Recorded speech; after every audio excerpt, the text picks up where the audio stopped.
Do you want to know how to maintain a healthy family relationship? You're not alone. I'm Nicholeen Peck, and I teach all over the world about parenting, good communication, how to build strong family bonds, child development, and education, all through the lens of the principle self-government.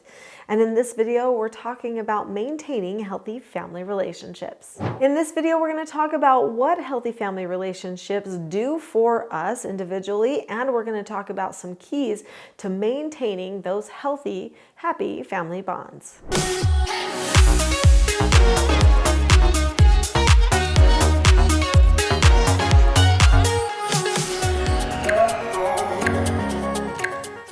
Good, healthy family relationships create a different type of person.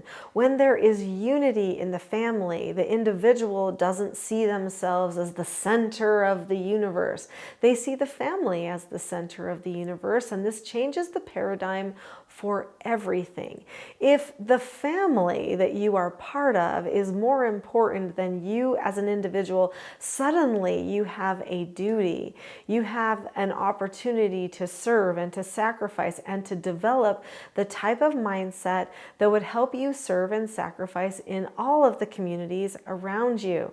It literally changes the world for a person to come from a healthy, functional family that has relationships that serve and care for each other instead of just each individual looking out for themselves. So often families get stuck just looking out for themselves because we isolate ourselves even within our own homes.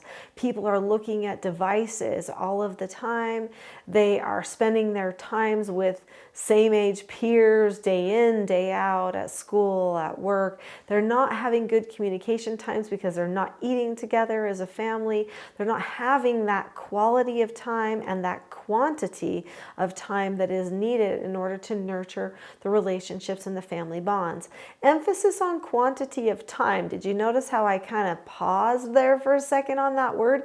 That's because many people talk about quality time, so planning for a great experience to happen, but actually the quantity of time that you have with a person has more impact on who you become and your bond with that person than quality of time has. You could be working together or just sitting and talking every day and not be doing anything amazing, expensive, or fantastic, or worthy of the social media threads, but end up having a better relationship.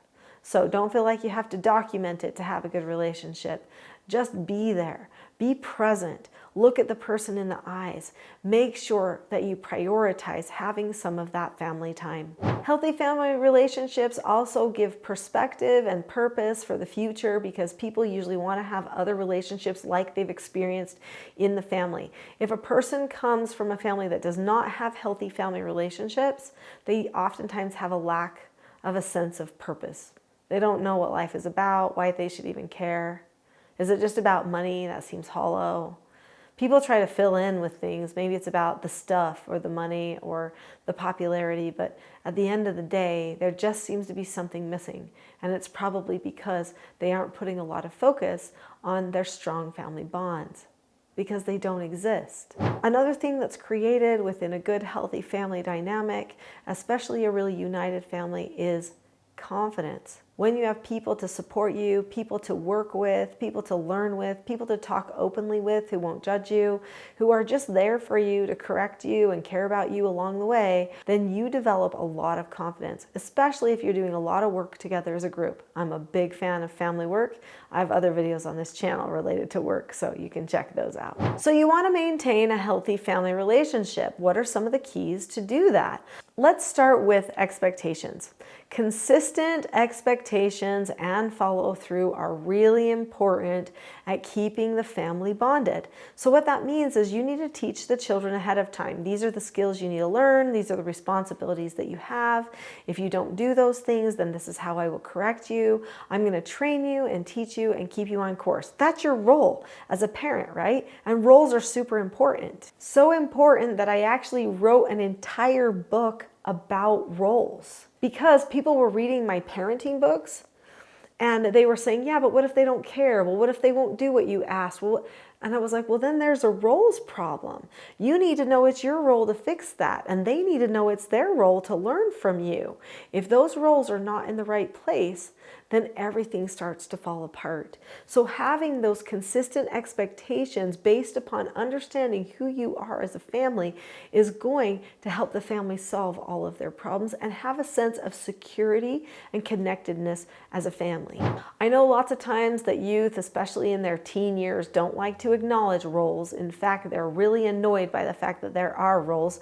They want to be autonomous, but then still just get whatever they want. That may be what sounds convenient for them, but at the end of the day, they want somebody to help establish those boundaries, to rein them in when needed, to correct them, to help them become a very successful adult.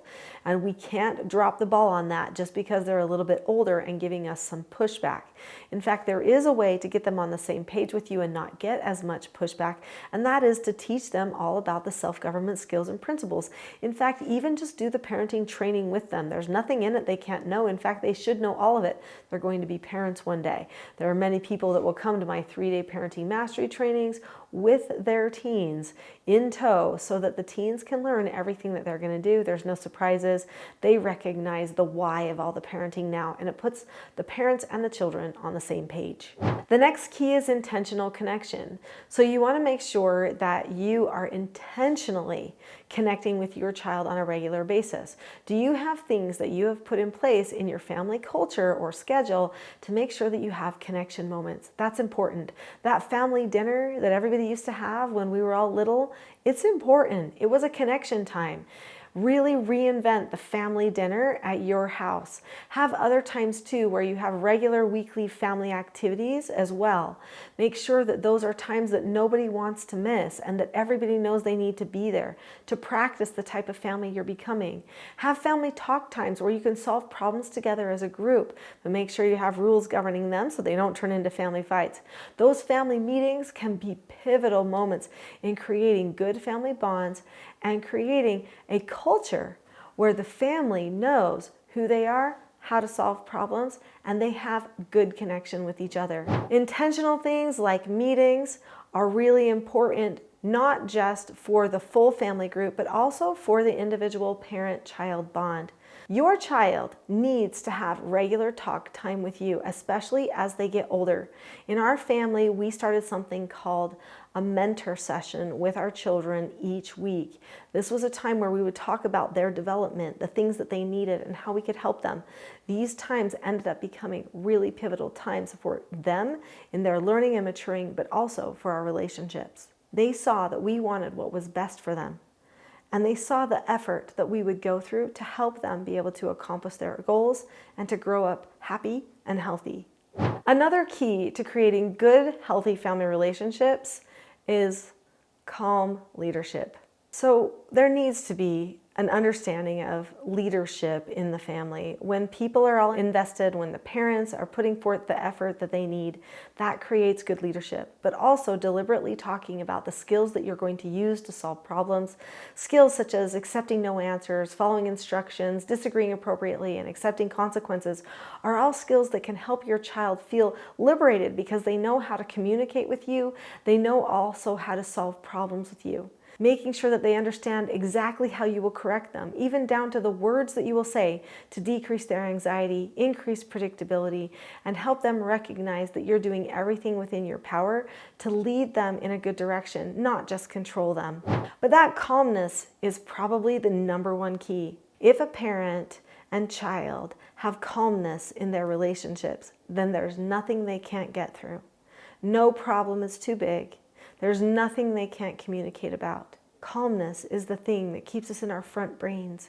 It keeps us grounded so that we can feel love for each other, even if we also have concern at the same time.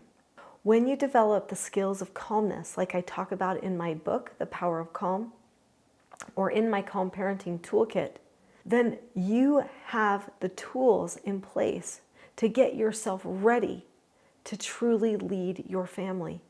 If you're not calm, they won't see you as the leader. But if you're calm and you're ready and nothing's going to ruffle you, that you'll love them no matter what, they'll feel that and it will change the very relationship. So I have a free gift for you. My Calm Parenting Toolkit that's on my website, teachingselfgovernment.com, is free right now. It's on the homepage. Go to teachingselfgovernment.com and get the Calm Parenting Toolkit so that you can have 10 tools for calmness to help you and your family have greater happiness, healthier family relationships, and more productivity in your future. I'll see you there.